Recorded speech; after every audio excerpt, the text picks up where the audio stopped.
ભગવાન સ્વામિનારાયણ ખૂબ જ કૃપા કરીને અનંત જીવોના અત્યંતિક કલ્યાણ કરવા માટે આ પૃથ્વી પર પોતે પધાર્યા અને એમની અતિશય મોટી કૃપા તો એ રહી કે આપણે શું એકાંતિક સ્થિતિ પ્રાપ્ત કરી શકીએ, આપણા પછી પણ જે કોઈ એવા મુમુક્ષુ એકાંતિક સ્થિતિ પ્રાપ્ત કરી શકે એના માટે એમને ગુણાતીત સંતની પરંપરા આ પૃથ્વી પર ચાલુ રાખી છે અને ગુણાતીત સંત પરંપરા દ્વારા પોતે જ પ્રગટ રહીને આ પૃથ્વી પર બધું કાર્ય કરી રહ્યા છે.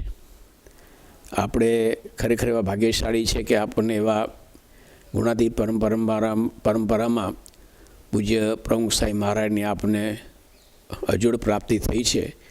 આપણે તટસ્થપણે જો વિચાર કરીએ તો આપણને આજે પ્રમુખ સાંઈ મહારાજ ન મળ્યા હોત તો આજે આપણું જીવન કેવું હોત?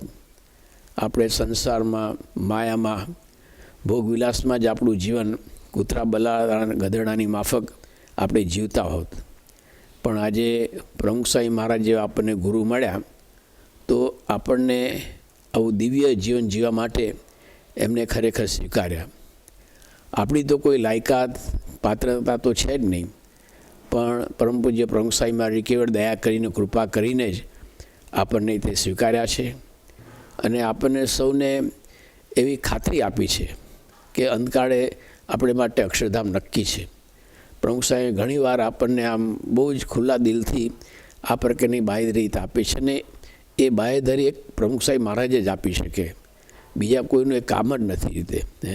તો આજે આવા આપણા ગુરુવર્ય છે પરમ પૂજ્ય પ્રમુખ સાંઈ મહારાજ, એમનો આપણે શતાબ્દી ઉત્સવ ઉજવવાનો આપણને હવે અવસર પ્રાપ્ત થવાનો છે અને એ રીતે ખરેખર આના જેવો આપણા માટે યાદગાર પ્રસંગ બીજો કોઈ હોઈ શકે.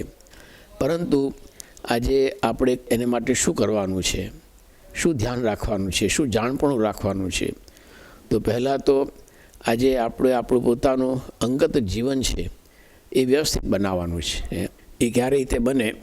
તો આજે મહારાજે પ્રથમના 58 કહ્યું ને કે આ સત્પુરુષ છે એને જેટલા આપણે નિર્દોષ સમજીએ તો આપણા ગમે તેવા કામાદિક દોષો છે ને પણ ટળી જાય.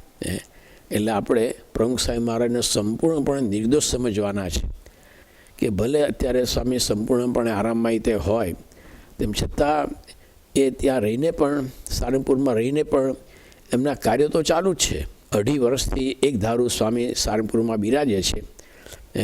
તો આજે આટલા વર્ષોથી રોજ સવાર સાંજ હજારો હરિભક્તો એમના દર્શન માટે આવતા હોય છે.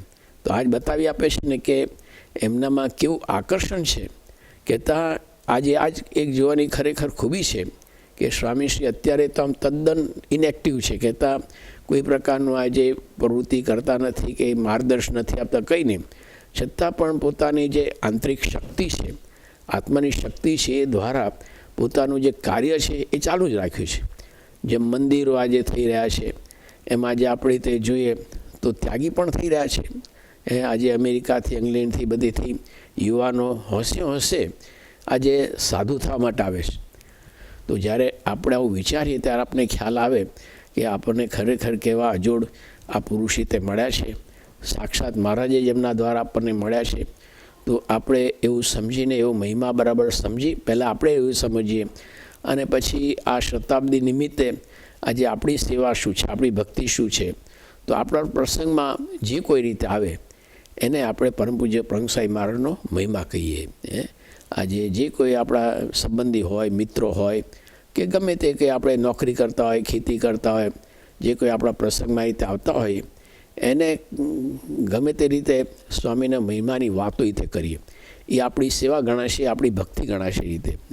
તો આજે એ હવે આપણી સેવા કહો, એવી આપણી ભક્તિ કહો, આપણી ફરજ કહો તો એ જ છે કે કેમ કરીને આજે સ્વામીશ્રીનો મહિમા આપણે કહીએ. કારણ કે આજે તો જ આપણે એના સાચા ભક્ત ગણાય. જેમ યોગીજી મહારાજ યોગીતામાં કહ્યું ને શાસ્ત્રી મહારાજ માટે કે જો અમે તમારો આ રીતે જાહેરાત નહીં કરીએ તો તમે અમારી પર રાજી નહીં થાઓ. તો એવું છે કે આપણે જો હવે એમની જાહેરાત નહીં કહેતા, એમનો મહિમા આપણે જો નહીં પ્રવર્તાવીએ તો મહારાજ સ્વામી રાજી ન થાય. એટલે બસ અત્યારે હવે આપણી આ મોટી સેવા છે તો આજના દિવસે મહારાજને સ્વામીને પ્રાર્થના કરું છું કે દરેકના જીવન એવા વ્યવસ્થિત થાય, દરેકના જીવનમાં એ તે એકાંતિક ધર્મ સિદ્ધ થાય અને મારા દ્વારા અનેકને આ એકાંતિક ધર્મનો માર્ગ એટલે શું? પ્રમુખશાહી માર્ગનો માર્ગ એ આજે બીજાને આપણે રીતે કરી શકીએ એવા આશીર્વાદ તમને પ્રાપ્ત થાય પ્રાર્થના. શ્રી સ્વામિનારાયણ ભગવાનની જય.